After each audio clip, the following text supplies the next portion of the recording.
Buonasera a tutti, good evening and welcome to the Italian Radio Hour. Io sono Viviana and I would like to welcome back our regular listeners and also welcome any new listeners. Also be sure to like us on Instagram and Facebook at the Italian Radio Hour and subscribe to our YouTube channel to catch up on any past video interviews. Vorrei dare il benvenuto ai nostri ascoltatori da tutto il mondo. Grazie per essere con noi anche oggi mentre continuiamo il nostro viaggio per l'Italia e la cultura italiana. Are you dreaming of owning a piece of Italy? Don't wait for the perfect moment to turn that dream into reality. Today's guest has been helping foreigners purchase their dream home in Italy with excitement and confidence.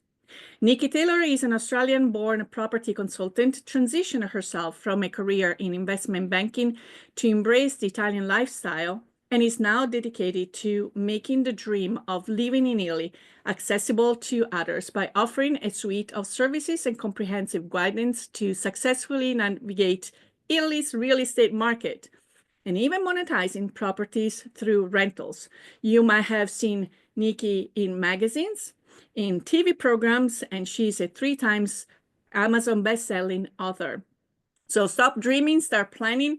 Your Italian property journey awaits, and Nikki is going to tell us how to get there. Ma prima, pubblicità. Parli italiano? Do you want to learn, improve, or master your Italian? Istituto Mondo Italiano can help. Located in the heart of Regent Square, Mondo Italiano offers small group classes and one-on-one private tutoring in person or online to help you learn Italian in no time. Visit us online at istitutomondoitaliano.org.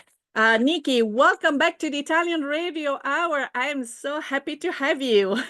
Thank you so much for having me back. It's it's been a while since I've been on the show, and it's really, great to be back here with you guys and sharing a bit about my story and a bit about what I do here in Italy. So this, obviously we are approaching a new year. People are making New Year's Eve resolutions.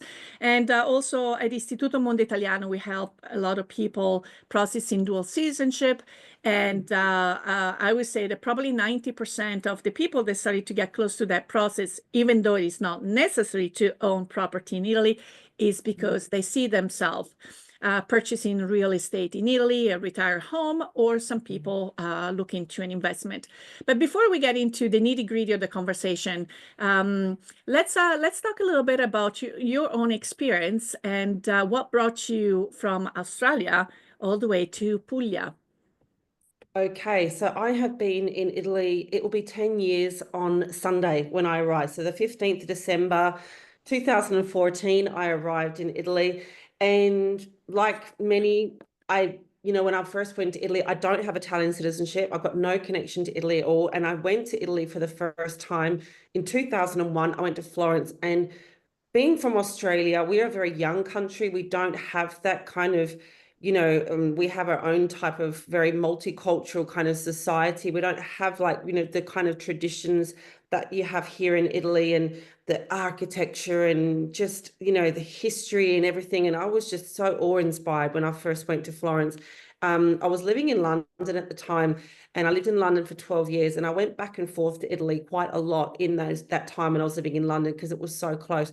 And it was just like this love affair with Italy just kept growing and growing and growing. And I always had it in the back of my mind, I would just love to live here one day. And it was like a bit of a pipe dream kind of moment that I never actually thought would even happen. And then fast forward up until 2013, I'd moved back to Australia. I was working in Sydney for Deutsche Bank, and on paper had the best life. Like, I had a great job, I had a great social life, I had an apartment with a Sydney Harbour Bridge view, but something was missing for me. I'd been away from Australia so long, and I didn't feel settled anymore in my own country. So I had to, and I was working a lot. So, and I kind of went into corporate burnout. My health was really bad. And I kind of had this line in the sand moment.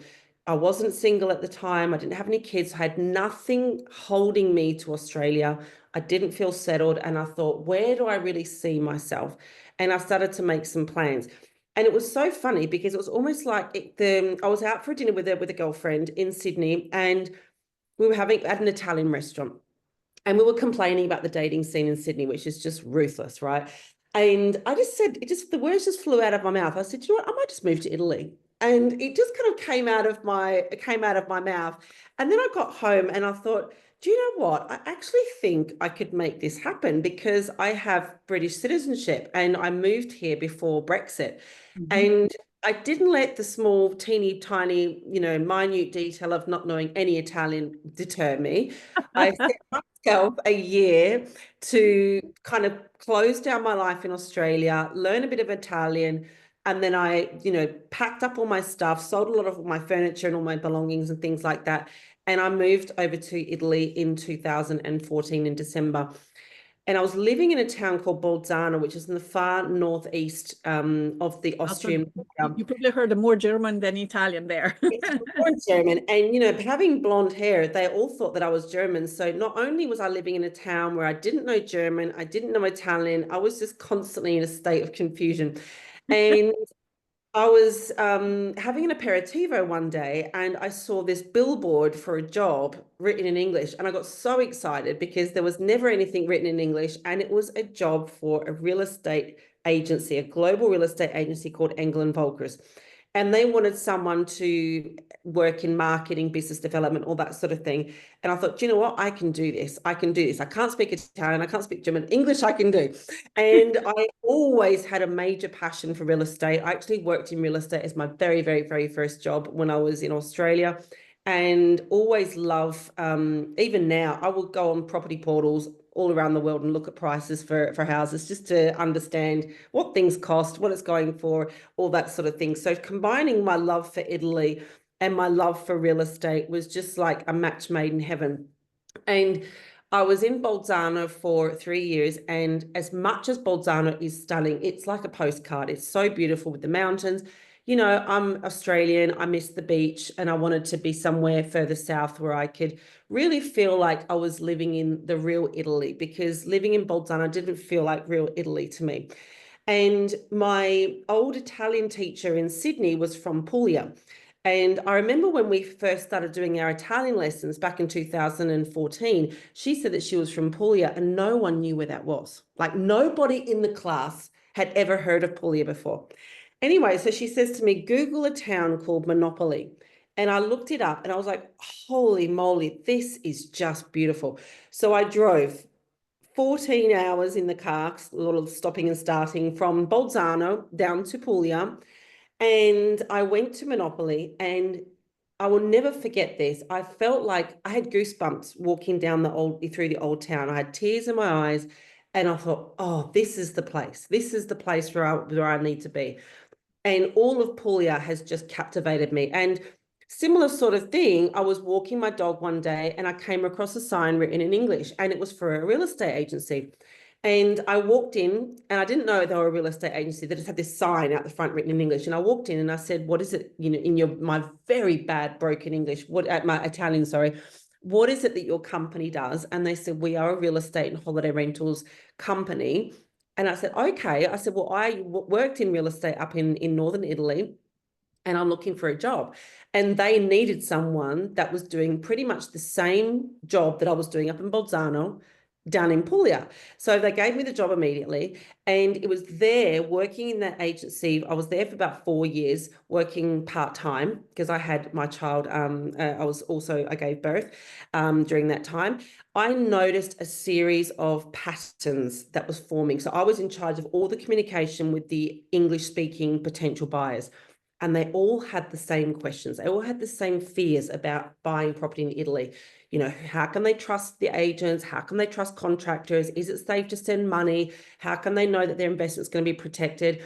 And it was through that I saw a massive gap in the market. And I created the very first course in the country and the industry on buying property in Italy. Mhm. And that course sold out within the first 12 hours. So I knew that I was onto something. And then it was shortly after that, then COVID kind of started, COVID hit. And so many people wanted to still invest in Italy, but they weren't able to travel. So I Mhm. set up the first ever property newsletter, which is now La Dolce Vita Lifestyle magazine, which was at the time a weekly newsletter of properties that I had picked myself from the portals, given my knowledge of the industry. And now it is a digital magazine flip book, which goes out every Friday.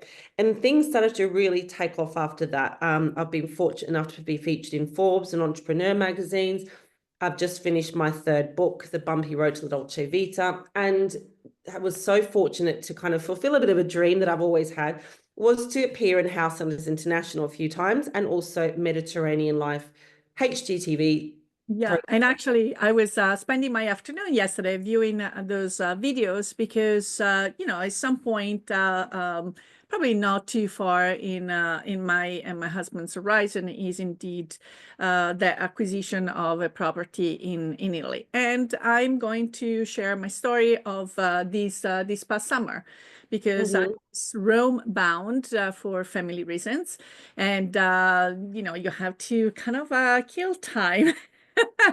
In between things. And I said, well, let me see what the market looks like. And once you leave, here at least in the U.S. where you have your independent home, a couple of floors, the garden, especially during COVID, I'm sure those were also the properties that people uh, uh, were seeking, some access to fresh air, where it was a balcony, a terrace, and then maybe we'll talk about the trends that you have seen. And so I started to initially, I think this is also where working with a professional allows you to focus, because we all have a wish list, almost like a wish list of your partner. It has to be this way and that way, that way. Same thing with the house. Then you started to, you even go overboard, okay, from a little house to a 8-room monastery from the 1600s in Viterbo, okay? Why not? We went and saw them all, and then you start saying, well, if we're coming back to Rome is to be close to my family, and Viterbo is an hour away from Rome, how often, can I just pick up and go, or vice versa? So it's like, and do I want to be the one making that huge investment with the remodeling? So you started to, first you get all this excitement, and then it's like, let's put the brake pedal, but you're so caught up, into what you think you want versus what is best for you. And in these videos that, you are from the where you are presenting, at least in these 2 episodes, both in Sicily and in Matera, the customers were also different in what they were looking for. 3 complete different setups. Maybe the one, obviously there is a price range, and people want everything, right?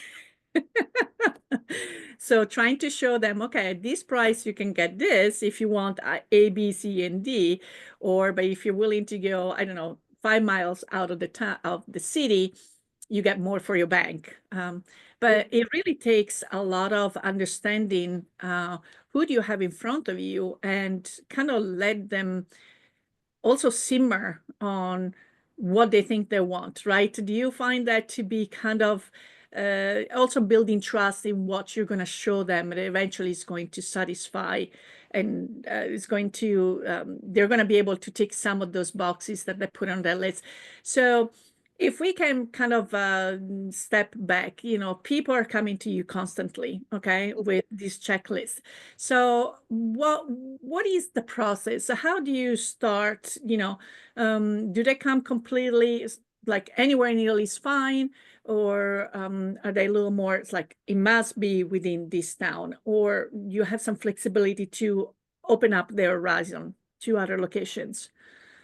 It's a variety. Okay, so like I do get a lot of people that say that they want a certain type of property, and that this is when I get on a one-on-one call with them. And my background is financial planning, so fact finding and really digging deep is something that has been ingrained into my brain for as long as I can remember. Because a lot of the time, what they feel like is actually their perfect day in Italy doesn't actually match up to where they want to buy, right?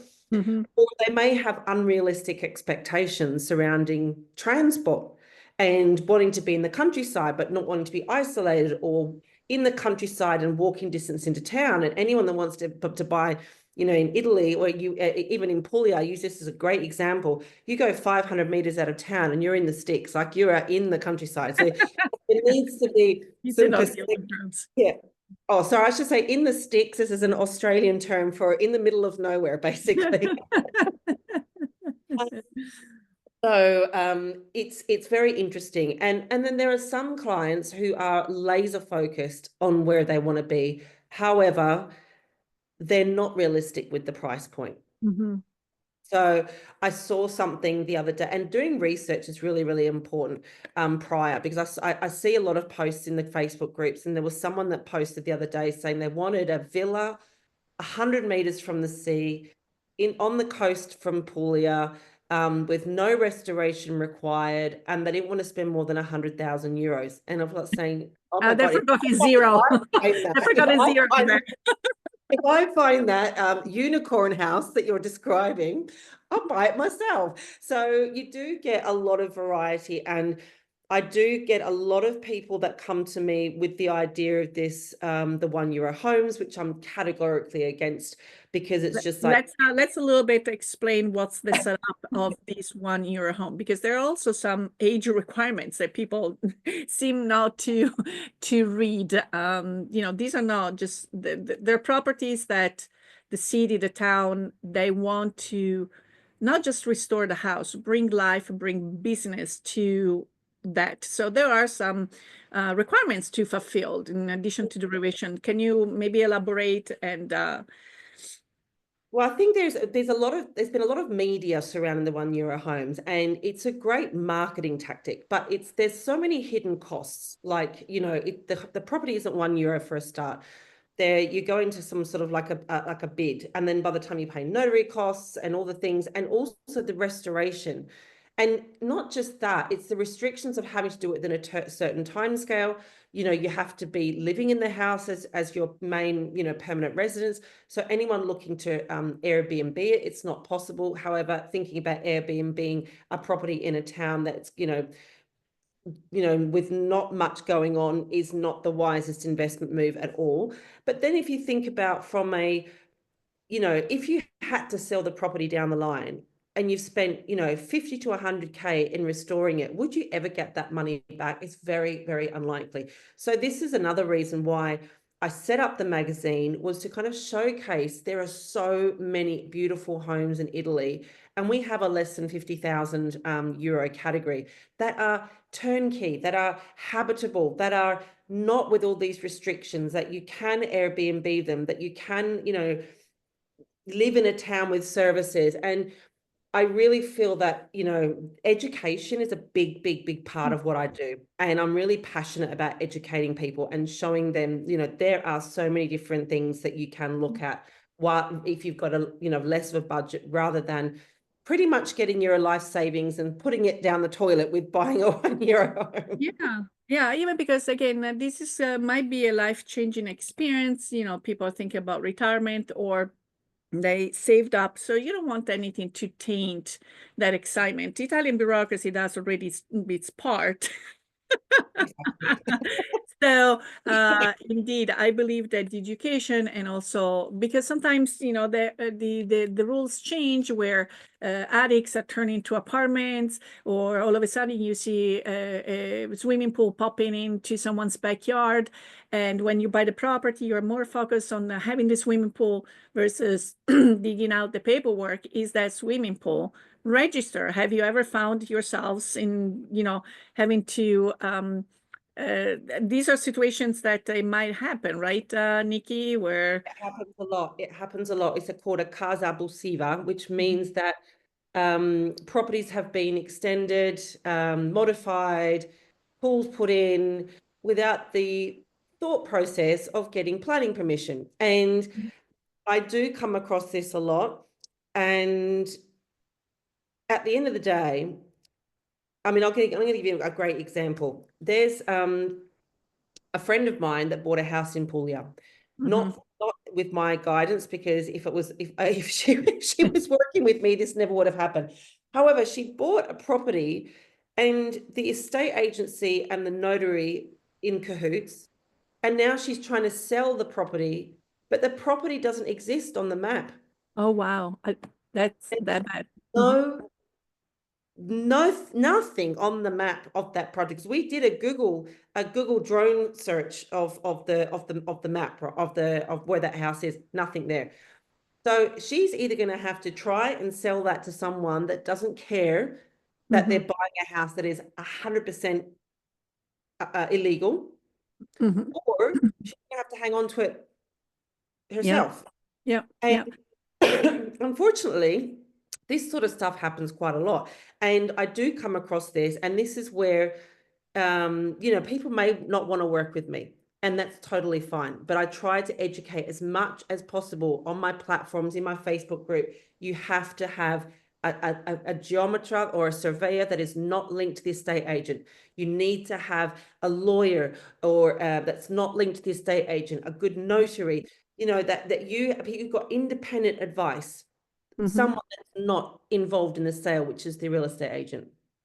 I totally agree because again, some of one specific property that it was we were considering just because it kind of popped out of the nowhere, and it was 10 minutes from my father's place, and that was kind of the trigger why we're so emotional about it. It's like, oh, it's only really a moped ride away. But my sister trying to say, did you talk to this? Did you talk to that? And then you have the legalist, and all of a sudden, it looked like it was the owner had this bigger home that eventually he divided into different setups for his children. Mhm. And specifically, what we were looking at didn't result as being, it still showed as a garage or something. So it's like, Deposito. so Yeah, it's just yeah. kind of, it's like I definitely need, that's why you and I need to talk, because again, you have your emotions, your inexperience. I'm a native Italian, but I've been away from Italy, so things have changed, um, Mhm. the processes and so forth. So knowing that someone understands not only the market but these the dynamics is exactly, it's priceless. I mean, it's just because you buy with confidence, you really want to go um, through this experience. So in your we talked about how the initial approach with potential customers is going to happen, and then you do you focus also in Puglia, or you have also, because you have a network, you have also other people providing additional services for you, right? So the property finding and the being on the viewing trips, I work all over Italy, and I kind of have built that layer of trust with my clients that they don't want me to send anyone else. And Hmm. I wouldn't ever send anyone else because I guess I've built my company with me being the face Your of the company. reputation, yes, exactly, Yeah. your So knowledge. Hmm. I go with them, or if they can't be with me, I take video footage and walking tours and of the property itself. So I work all over the country. Generally speaking, the top three regions that I do cover that are in the most kind of request: Puglia for the number one, Sicily and Tuscany. Okay. But I was Mhm. just in Civitavecchia last month Okay. in Yeah. outside That's Rome. not so. That's yes, especially if you're planning to go to Sardinia, Civitavecchia is also anywhere where those ships or cruises. Yeah. So you in your in your experience, you have also taken the time to educate us, to collect your thoughts, and it's in what I do like, having followed you now for a few years, is your degree of honesty about it, where on one hand you embrace the idea of la dolce vita. So the Italians might say it is not like that in Italy, what, don't tell, and you say you got to choose your heart, okay? And when you had that one post, it was really really deep, because again, there is a lot of Italy that gets romanticized, okay, that probably allures everyone from scheduling their first trip to the ones that actually take the time to integrate with the locals. And you Yeah. have you're living that firsthand on your skin, because I also see that you have great Italian families. So let's, in addition to the perfect home, and we'll go back to that, let's talk about from the human aspect. What are some of the 1, 2, 3 steps that will make the purchase of a home in Italy a much greater experience in addition to the real estate when we talk about integration? What worked for you and what is working for you? What worked for me was not trying to change the way things are done here. And this is something that I come across a lot with my clients. Oh, but it doesn't happen like that in America. But you're not in America anymore. It doesn't happen like that in Australia. You're not in Australia anymore. They're not going to change for you. You're going to have to change for them. And even though the initial phase of trying to understand how things work, simple tasks like, having to call up the electricity company, or, getting a phone, or just little like day-to-day tasks can seem a little overwhelming in the beginning. But that concept of La Dolce Vita, I like to look at it is it's something that you create within yourself, because I do consider, if I'm not going to work in an office every day. I'm not working 12-hour days. I could work 12-hour days on my business if I wanted to, but I don't need to. And I can go and sit in a piazza and have a coffee and be around the locals and still work from my phone. That for me is La Dolce Vita. I'm still working, but I'm doing it in a slower pace. And I think as well too, and this is a thing that I do struggle with still, is the slower pace. Mm-hmm. And I lived in London for 12 years. I still walk like a Londoner. I'm walking like I'm constantly in a rush. And my husband's like, what? Why are you doing this marathon? Like, why are you running? And it's just my way. And sometimes, and I drive like that as well. So if people are slow and talking, they stop the car to have a conversation. Sometimes I get really frustrated. And then I have to kind of remind myself, you're not driving in London anymore. You're not driving in Sydney anymore. You're driving in a small town in Puglia where life just works differently. Mm-hmm. And I learned a lot more about, I guess, the culture and the sensitivity of the Italians. And I can be very candid and I can be very direct. And I think I have learned the hard way that diplomacy has worked much better for me since implementing more diplomacy, because Italians have this, they've got this culture that they're proud of. And someone like myself that comes from a country where we don't really have a specific culture, because Australia is such a melting pot, UK is such a melting pot, to kind of understand these old traditions. So, in the beginning, it's like, I don't understand why they do that. It doesn't make sense to me. But then kind of like letting go and the surrender of it all and kind of embracing it. Like, I don't consider myself Australian anymore. I don't consider myself English. I don't consider myself Italian, because I have a blend of all three cultures Mm-hmm. in me. Okay. Indeed, indeed. So we're going to stop for a second just to hear from our sponsors. Un caffè, per favore. My first cup of coffee sets the tone for my entire day, and I get my coffee at La Prima Espresso. La Prima has been brewing Pittsburgh's best coffee for over 35 years. Try any of their in-house roasted varieties of beans from all over the world at home, or come and enjoy an espresso or a cappuccino at any of their locations, where their friendly baristas and familiar faces will make you feel at home. Visit laprima.com to get La Prima Espresso coffee at your door.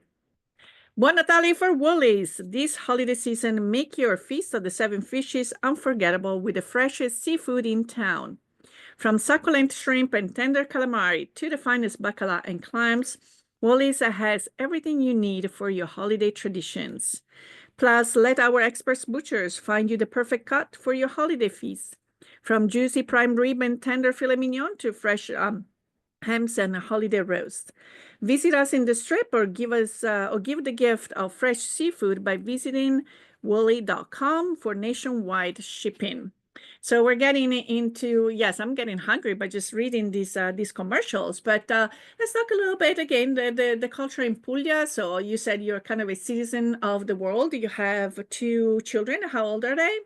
6 and 4, two boys. Okay, so yes, they're lovely and their blue eyes like shine. Yeah, any pictures that you have ever shared with them, they're just they're fantastic. So tell me a little bit how is also the life of an expat to bring in all these varied cultural experiences, having to raise kids in Italy. I don't know if they're going to Italian schools or international schools. So how do you blend all these nice mix in a way that works for you? This is a really, really good question because this is something, and I like to share everything so raw and real and be completely honest. Sometimes it's really hard in the sense that my kids go to an Italian school. Um, and my eldest is on the spectrum, so he's on the autism spectrum. Not he's high functioning, but they consider here in Italy, in Puglia, people that are on on the autism spectrum with a mental disturbance and a problematic child. And me integrating with the mothers and having various comments raised about my son has been so challenging, because again, this is down to education. Because where I come from, autism is so normal. In the USA, autism is so normal, like 1 in 4 on the spectrum. But here in Italy, it's not, and especially in a small town like Martina Franca, it's not something that's so advanced and so much talked about. Because you know what, they a lot of families, they want to have the bella figura. They don't want to talk about their Yeah. problem in public. They don't want to maybe talk about that maybe that their child, has some needs that need to be addressed and helped with. I'm so open about that.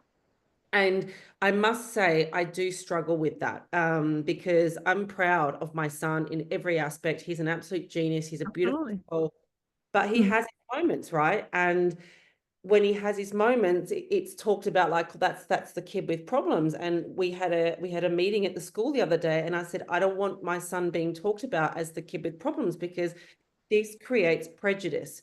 It Mhm. creates prejudice amongst the parents, which filters down into the children, and education is something that's really important here. So my role as a mother in society here times can be a little challenging, because I'm just like flying that flag for people to kind of open their eyes and see that there is, this is neuro, we're talking about neurodiversity, like someone's thinking differently, not Yep. someone that's a monello, or someone that's, a kid that's maleducato or things like that. You know what I mean? Yeah, yeah, absolutely. And thank you so much for sharing this. But it's all part of the package. You move it to a country, and people might decide I'm going to spend only three months there, or 2 weeks, or wherever. So everyone can also decide how they're going to take advantage of living in a different country. But it's part of the culture, understanding the dynamics, and if you had a family, what kind of support you have, and so forth. Is part of those conversations that you should be asking while investing in your money. And so now let's we're coming back also to the properties hunting and so forth. And also your latest publication, The Bumpy Road to La Dolce Vita, Confessions of an Italian Property Consultant. Just the title alone, Nikki, is priceless. So tell us a little bit how this publication came about, and what is the aim of it? Okay, so this book has been in my mind for such a long time, and it was off the back of an experience, which I'll share in a minute, in September. That was the icing on the cake to actually put this book together. So it's a short story book of things that I come across in my role as a property consultant, either when I'm with my clients doing viewings together or when I'm not with them. And this is where having someone with boots on the ground knowledge is crucial, because there are property consultants in Italy who are on social media, okay, Mhm. but they don't work in real estate. You can read all about Italian real estate law and all that sort of stuff, but until you actually have boots on the ground, day-to-day experience, which I've had for the last decade, it's just mind-blowing the things you come across. And I wanted to create this book with the viewpoint of it's highly entertaining for a start, but It also is. the realities of what happens when you purchase property in Italy. Like, I was with my amazing client, Italian American client, and she's a chef, and she wanted to buy a house in either Tuscany or Umbria for her and her family. And we had 8 viewings booked in that day, and it was, I think, the fourth or fifth house we saw. And we went to a house in just outside Castiglione del Lago, and I was on the road of the street of the house, and the agent's calling me. Are you coming? Are you coming? I'm like, I'm literally 30 seconds away. And he was really frantic about me being there on time, which is quite rare to be. I've never had someone call me when I'm like 30 seconds late. Anyways, we turned up outside the house, and the agent is looking very uneasy, and he's standing next to one of the owners, who is a very elderly old lady, and she'd been crying, and she was explaining to us that her husband's health has really demised, and the children never visit, and she's just, that's why she wants to sell, and it's just too much for her. And so she starts to take us through the property viewing. And bear in mind, a lot of the time, the owners are there on the property viewings, which can really hinder the process and also lengthen the process as well, because there's endless coffees and chit chat and all that sort of thing. But this was the shortest property viewing I've ever done, because I could not wait to get the hell out of there. So she is walking us through this house, and she opens up the French doors to the bedroom where her husband was, and he had passed away. Oh my goodness. He's laying on the bed with his eyes closed, mouth open, his hands all like stiff. And I saw a glimpse of it, and I ran out into the garden because I thought I was going to be sick because I'm so squeamish. My client went back in twice to check his pulse. And I'm like, oh my God. And we couldn't get out of there quick enough. It was the most unbelievable, surreal experience I've ever had. And that was the tipping point for me to write the book. Yes, I would assume. So, okay, for those who are listening or watching, they might say it's really a buying property in Italy. So, a tragedy. No, so let's if you have another cute episode, feel free to share like these ones of unexpected events. But also, let's talk about that sense of accomplishment once Absolutely. so it's like there is the light at the end of the tunnel. The tunnel might be short, long, a little windy, but eventually there is that light, that life-changing moment of finally closing onto the property. So let's talk a little bit also about some of the administrative steps along the way. There might be, you have already mentioned some of the key players, the notary, the geometry, and so forth. But what is also the expectations? I thought I could close within 2 weeks, and people are like, you're crazy. It's like in 2 weeks, it'll take you to read just the paperwork. So Yeah. let's set up some realistic path of, this buying process once you have identified the property. Mhm. Okay, so this is a great question. It's a question I get asked a lot, because there's no hard and fast answer, because it really depends on the seller. Like, are they living in the house still? Do they have a house to go to? Is the house empty? And generally speaking, if the house is empty, usually within 60 days, even sometimes less, you can close if all the paperwork matches up. And there's talking about the satisfaction of, when you're with clients, when you're at the notary with your clients, and they get that key in their hand. Like, I had this happen with one of my amazing clients the other day. I was at the notary with her, and she kept dropping the key because she was so excited to have this key in her hand. And I drove her to her house in her new house that she bought in Puglia, and her hands were shaking opening the front door. And it was so amazing to witness this journey. And she walked up the stairs, and I was with her, and she says, I can't believe this is mine. I can't believe this has actually happened. And thank you so much. And this is the great thing, when you get to witness the joy when someone has actually taken that step of taking that action, really, making, going all in. And when you're there with them at the notary, getting the keys in hand, it is just such a wonderful, wonderful feeling. And there are some, and there are some, processes that go through quite seamlessly, and there are some, that have their ups and downs. But I guess my role in all of this is to kind of field as much of the stress, Mm-hmm. unless it's absolutely imperative that my client has to know a particular point. Mm-hmm.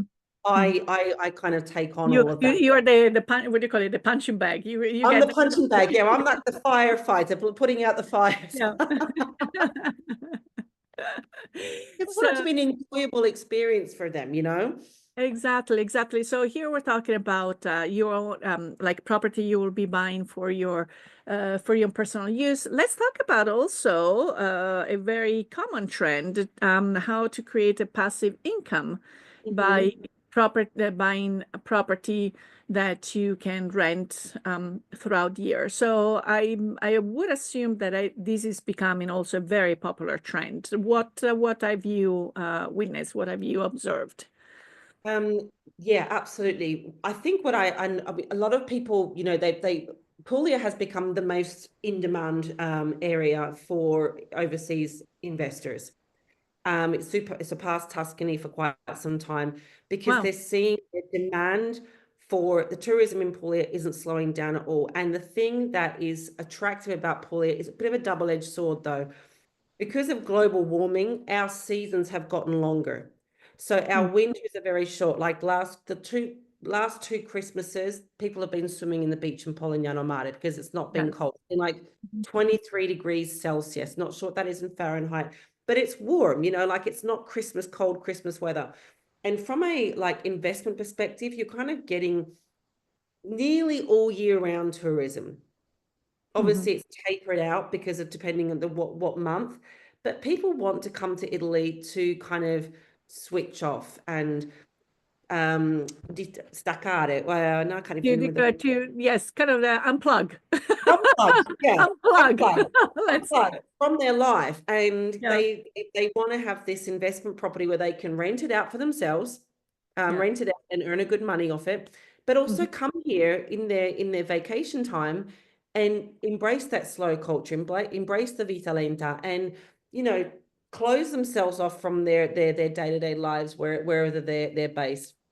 And holiday rental investing has become, it really has increased a lot. And especially off the back of COVID as well, people can work remotely. They Mhm. can, now we have the digital nomad visa here in Italy. We've got different types of visas that have just been released. So even if you can't have access to citizenship, there are ways in which Sì. you can come to Yeah, Italy. the permesso di soggiorno, I would Yeah, assume. Is, yeah. mhm. Yeah, yeah, Yeah, yeah. so that has been a real, very, very interesting for a lot of 99% of my clients are Americans. Mhm. And they love the idea of having a home that they can rent out, and they don't expect, this is a great thing, they don't expect the kind of returns that they're going to get in the States, but they get a different kind of return. They're buying a piece of Italian history, Mhm. Mhm. Yeah, you know? that's it's becoming their own piece of it. And also, you have gone through yourself a purchase of a home, right? In the last I don't know, couple of years, maybe, and so you applied your own teachings. Well, you would think that I would listen to my own advice, and I didn't. You So, did a little bit of remodeling that maybe you didn't have the patience for, right? Or I something. did I did remodel it. I did remodel the kitchen, but it wasn't just the remodel. Like I always say to my clients, when we go on a property viewing, just poker face. Don't even look like you're interested. No oohing and ahhing, no like what smiling, no like, nothing. Because 9 times out of 10, the owner is there, right? And they're watching your expression to see if you're interested or not. So I had made a list, my vision board of what I wanted for my home. And I had three things that were not negotiables. I wanted a pool, I wanted a view of Loco Rotondo, and I wanted a flat, big garden. So I get to this house that I had actually wanted to buy 4 years ago, but the paperwork wasn't in order. So there was a part that needed to be sanato, so rectified.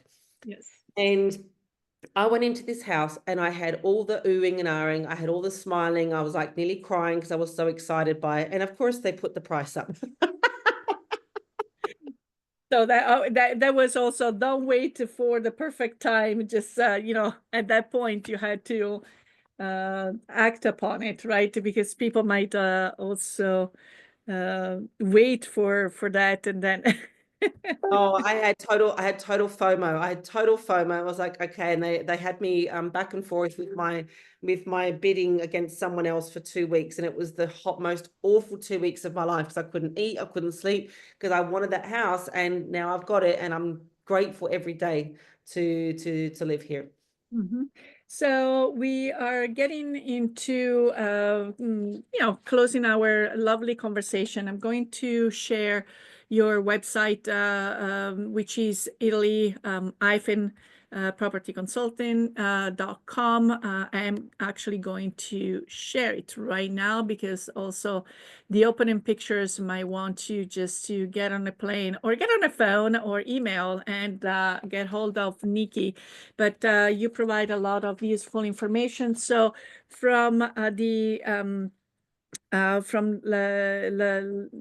from your magazine and the book, what would you want people to take away from it? In respect, in the sense of, As far as, for instance, some of the stories, or just kind of what is, for the book in terms of lifestyle transformation, what and what did you expect the readers to come away from? I think one of the first messages that you said, when you're in Rome, do as the Romans do, don't compare the Italian system, like come in, pack some extra patience and acceptance in your suitcase when you, you know, resilience is key. but yeah. Uh, Trust that, obviously, people like yourself that have a whole process, kind of a hand-holding process, but just, and the honesty, that comes with it, both in sharing stories, taking it, following, and trusting and trust in you. So tell us a little bit everything that you have on the website, and and where people can get hold of you, purchase the book, anything that we should share before we say our goodbyes. You just made a good point. I haven't actually got the book link on there, so I need to get onto my website, girl, and tell her to put the book link on there. I completely forgot about that. But with regards to, I offer a range of services. So my most, I guess, easily accessible service would be to join my membership, because within my membership, you get access to the magazine, the La Dolce Vita Lifestyle magazine. It's a VIP version. There's 60 properties a week. You get access to my signature course on buying property in Italy, plus a whole video library of, really interesting. Well, interesting could be a bit of an oxymoron there, because it's a lot about tax and legal stuff, but it's informative information that you do need to know when buying property in Italy. And we do have 2 calls a month, a Q&A call, one with myself, where the members can ask specific questions and be kept on track with wherever they are in their journey, and another call with one of my team of experts. So if you are just in the early planning stages and research stages, the membership is the best place to start. If you want to start the process and work with me one-on-one, just click on the contact button there, and you'll be able to be connected with me, and we can set up a call, and I can understand, what it is you're looking for, and how I can best support you through that process. Wonderful. And also something that I kind of forgot, but I also have seen you collaborating with many other women entrepreneurs, and as being one myself, I really appreciate that collaboration in many different angles, and also people from different geographical areas as well. So if there's ever going to be a retreat organized anytime soon, I hope I'll get the invite. Funny you should mention that. I have been talking about doing a retreat for such a long time, and it's something that I really, really want to do. And it's something that it takes so much time to arrange, but I want to do it. But it's then when to do it, and how to do it, and Yeah, but it's been a passion project to do a retreat for a very, very long time. So as soon as I have something mapped out, I will be letting you know. Excellent. So, well, unfortunately, our time together is now up. Il Big Ben ha detto stop, and it's time for us to say arrivederci e alla prossima. We want to thank you for tuning into the program. And if you have any questions or comments, or if you have any topics you would like us to address, please contact us at theitalianradiohour@gmail.com. We would love to hear from you.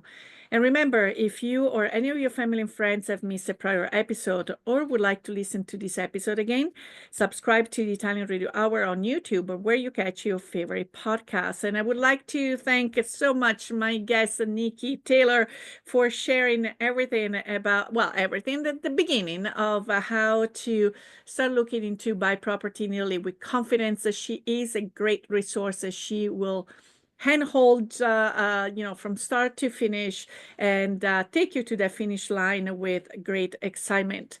I would like to thank our sponsors, Istituto Mondo Italiano, La Prima Espresso, and Wallis. Until next time, alla prossima. Ciao, ciao.